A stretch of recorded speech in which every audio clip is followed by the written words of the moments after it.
have I trained? I've been training since 1999, for 17 years or so. I started training when I was in high school. Prior to graduating high school, I trained with Guillermo Padilla. He was the grandfather of my former girlfriend.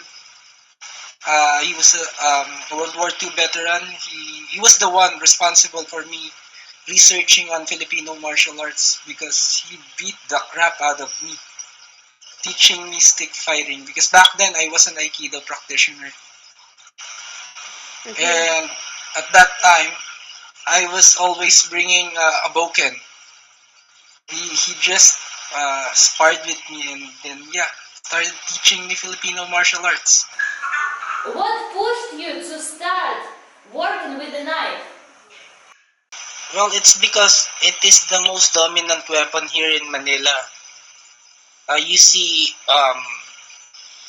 around 60% of the crime is always being done by a knife. Now, I felt to myself that if I would know how to use a knife, then I would know how to properly defend against a knife. That's what made me really study and specialize with a knife. How long have you been teaching knife fighting? I've been teaching actually Filipino martial arts for the past 7 years now. I've had a lot of students, although I just divide my time from office work and to teaching. Roughly around 7 years. Could you mind to share with us about your system that you are teaching? The system I practice, primarily I'm a modern Arnis practitioner. I am a Lakan Dalawa, second degree black belt, under Grandmaster Rodel Dagook, and under Punong Lakan Garitoni Nicolas. They are my formal instructors, as well as being a certified instructor under Master Sergeant Manuel Prado, who happens to be the one teaching the Philippine Marines Tactical Combat Cali. I was one of the first batches who ever finished that course. Could you mind to share with us how do you start teaching your students? How do I start my curriculum, or how do I started teaching? Well, I've been at first I was just assisting because I'm also a coach in Muay Thai. Back then, I was just teaching Muay Thai in one of the gyms here in the Philippines, and then one of the guys asked me, do I know Filipino martial arts? Because he was really very interested into it. What happened was that I showed him a few moves, and then yes, he got really interested into it.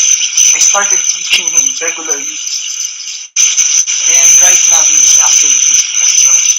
Well, as I said, being a modern Arnis practitioner, it always starts up with warm-up exercises. Then I'll go through stretching exercises, followed by sinawali, and then the paired drills, followed by technique training. Other than that, sometimes the occasional free sparring. What is the most important things in your system? The most important thing in the system that I teach is always being aggressive, keeping your technique simple and direct, and as much as you can, always be aware of your surroundings. Does psychological preparation is important for the person to start working with a knife? When a person pulls out a knife, what do I normally do? I would always go forward, because the moment you retreat or move backward, you're already direct in direct alignment to the point of the knife, which is the most dangerous part of the knife. You always move forward, redirect the strike, and then counter at the same time. That's what I teach. Mm-hmm. Mostly, most knife defenses I teach is very direct and would always come up to the striking defense. I never like grappling with a guy with a knife. I'm totally against grappling a guy with a knife. Well, mental preparation of the person is very important because if you do not have the proper mental state to use a knife, you would always have second thoughts on how you move a weapon because, of course, you're not sure of your skill. You do not, if you have the mental attitude or the proper mental training in using a knife or defending with a knife, you'd be able to defend yourself a lot better, and you'd have more bigger chance of survival. That's why I always inculcate to my students that they should always be aware, because once you are aware of your surroundings, you would be able to detect bad intentions, and in that turn, you'd be able to devise a plan immediately, especially with a knife. Once a knife flies, you don't see it anymore. That's how fast it is. So the moment somebody draws a knife, do not wait for it to move. I ask them to really attack the guy before the knife moves, because you cannot block a knife. You cannot hold a knife. And most especially, you cannot catch a knife. You cannot let it touch you. Could you mind to share with us what is the difference between Kali, Arnis, Eskrima, and Silat? Well, basically, it's just a different name.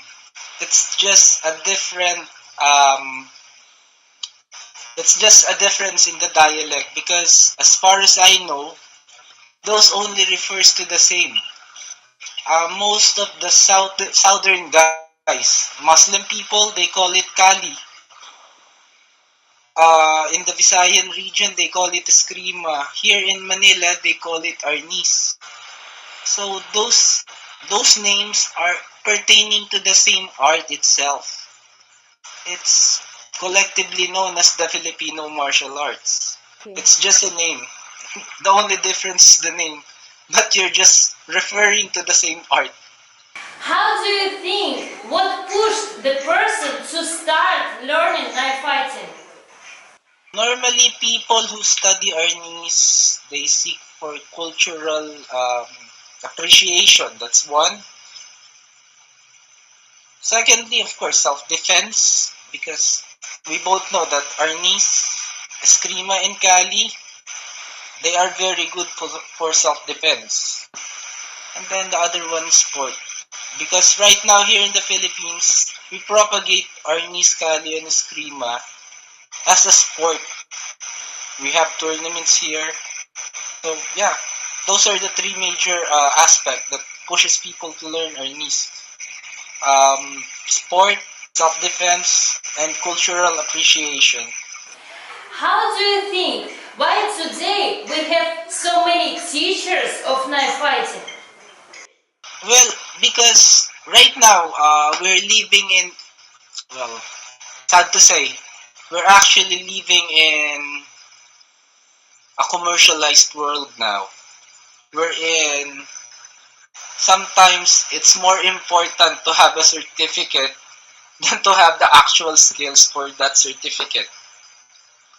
And I'll be very honest, a lot of people teaches only to make a living out of it. They teach to earn. Unlike before when we're in, they teach because they want to teach. I'm one of the guys who just teach people because I wanted to teach them. I'm not one of the guys who would teach commercially. I just teach a few people because I wanted to teach them. Maybe that's the biggest reason why there are a lot of instructors right now. So, for today we have such a situation when, for example, one person he is learning knife fighting for 3-5 years, but when he faces a real situation on the street, he doesn't know what to do. He just freeze or run away. Why does it happen? Well, the reason why that happens, it's called combative shock. Because as far as I know, and as far as training goes, well, not most instructors address the mental part of self-defense. Of course, if you get surprised with something, you'll be stunned. And naturally, human beings are not adept with violence or are not accustomed to violence. That's why they get surprised when they see violence.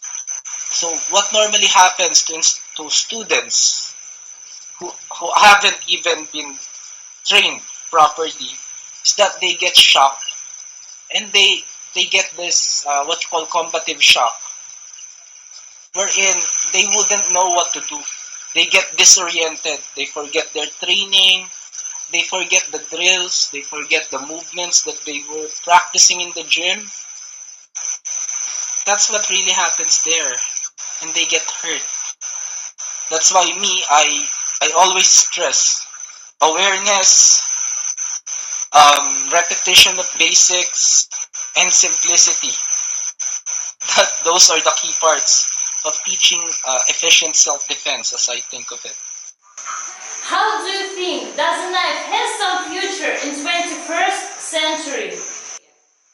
Well, a knife is still an efficient weapon because it hasn't been, the design of it hasn't changed. It only has, the materials has changed, but the design of it, the function of it, well, I think knife fighting would still be very important in the 21st century because, well, a knife would always be loaded. It doesn't jam. It's reusable. And, well, it's easily concealable. Knife is a very important weapon, even in the 21st century. Do you have certain tactics and strategy in your system? First-hand experience with knife fighting. Well, I do have a lot, actually. Because back then in college, I was also a frat member. So being a frat member, I get into fights. I get into a lot of fights. Some of those fights involve guys having knives. In fact, I have 3 stab wounds that made me really push to seriously train with knife fighting and Filipino martial arts. Because, as I told you, basing on my experiences when I was in college, well, once a knife moves, you cannot really grab it, you cannot really catch it, you cannot hold it. It's either you get to avoid it or you get hit with it. And yes, I have a lot of experience with knife fighting. One of them was when I was in college. I got stabbed on the right part of my chest because well, we had an argument and the guy suddenly threw a knife, tried to stab me. Fortunately, I was able to grab his wrist, but still the knife went through and I was hit on the right part of my chest.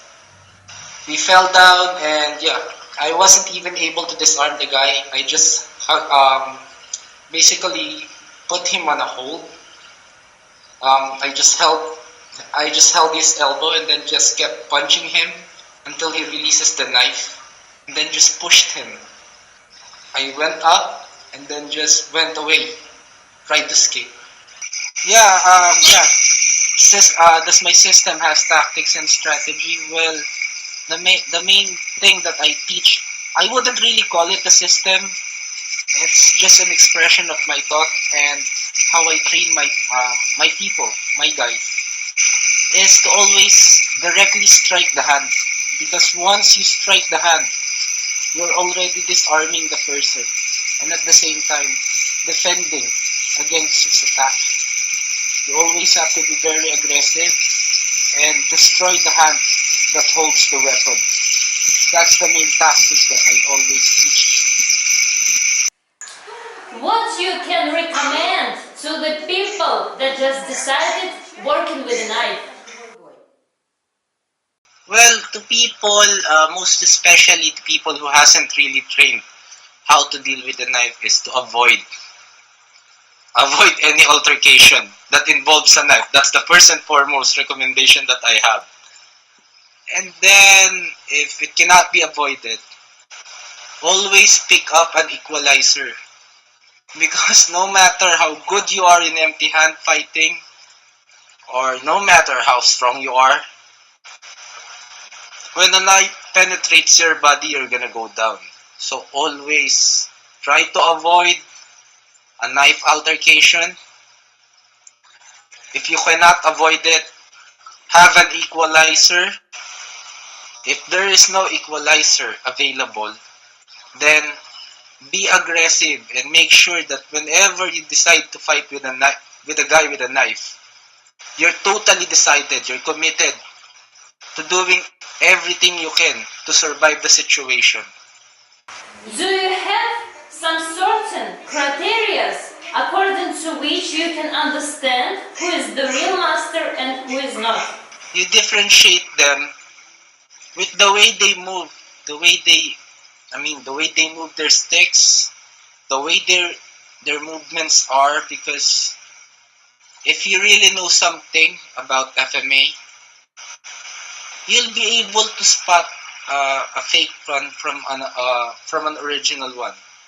Especially the way they move, the way they teach, and the way they execute their techniques. Most phony instructors, or most instructors that hasn't gone the proper training, would move awkwardly, especially using sticks and knives. That's how you differentiate fake instructors from the real instructors. Could you mind to share a bit more about your own system?